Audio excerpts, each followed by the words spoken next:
Now, the Public Utilities Regulatory Commission has increased water tariffs by 8.01% effective July 1. The PURC had earlier announced an 11.17% increase in electricity tariffs, saying this was to ensure that power sector players remain financially viable.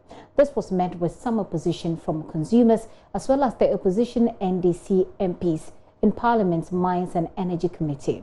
Chairman of the PURC Technical Committee, Ishmael Ejekumhini, says the increase was influenced by depreciation of the cedi and inflation rate. He has been speaking to JoyNews' Joseph Akable. I don't know the basis for that we didn't think that tariffs would ever go up. I mean, you can't begrudge any customer who feels that his tariff shouldn't have gone up, but I've said somewhere this is the best that the Commission could have done under the circumstances, and for the simple reason that unless we want the utilities to be operating at losses, then as soon as, we said it in the press conference, tariffs, the generators, electricity generators are paid in US dollars. We pay tariffs in Ghana pesos. It means that they collect the monies from us and they change it before they can pay these people. They don't take cedis from them. Okay. The exchange rate that was used in 2018 was 4.43. In this current tariff is 5.05. Obviously, when you plug the 5.05 in, the tariffs can't be where they are.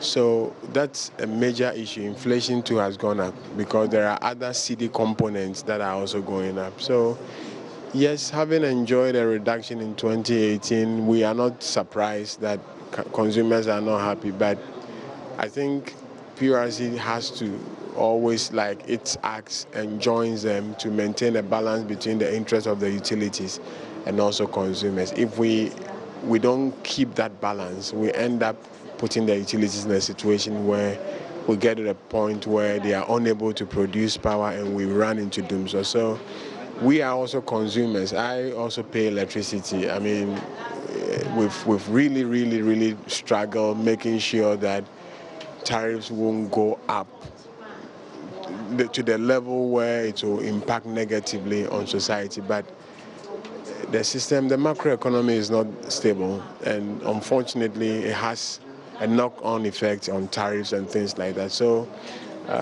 consumers may be right, but let's put it this way. But for the reduction in 2018, if we had gone by historical trends, major tariff reviews since 2010, the minimum has been 59%.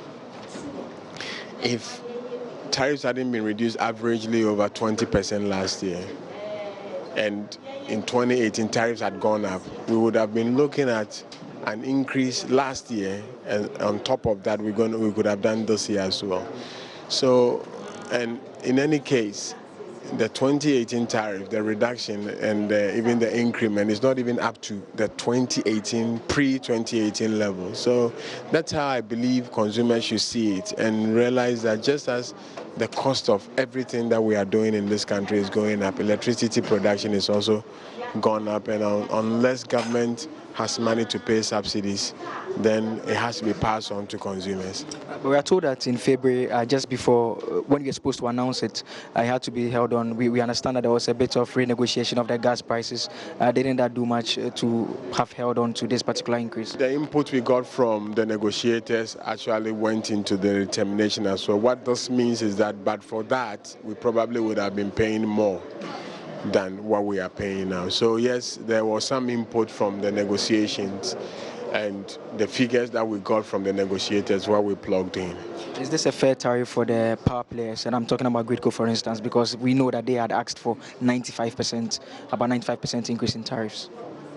Go check from 1997 and see whether the utilities have ever asked for anything less than what you're talking about. They always would ask for a lot of money to appreciate what we've done.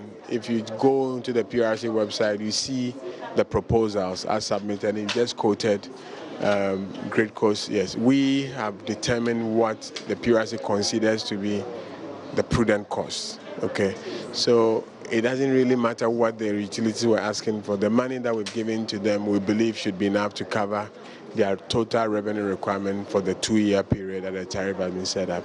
I mean, quite frankly, if we were to go by all the proposals that we received, tariffs would have been more than 200%. And I see you make reference to some maximum demand and how you say consumers, if you could explain that. Okay, so maximum demand is only applicable to what we call the special load tariff category. We have the low voltage, you have the medium voltage, you have the high voltage. These are the big industries.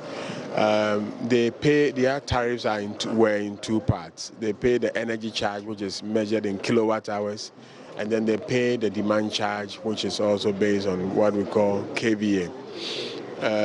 In the past, there's been a lot of complaints from the industry because the maximum demand charge is this. At the end of the month, they take your highest consumption, which might even happen for only 5 seconds or 5 minutes. But once the meter records that your maximum demand is, let's say 100 kVA, that's what is used to bill you.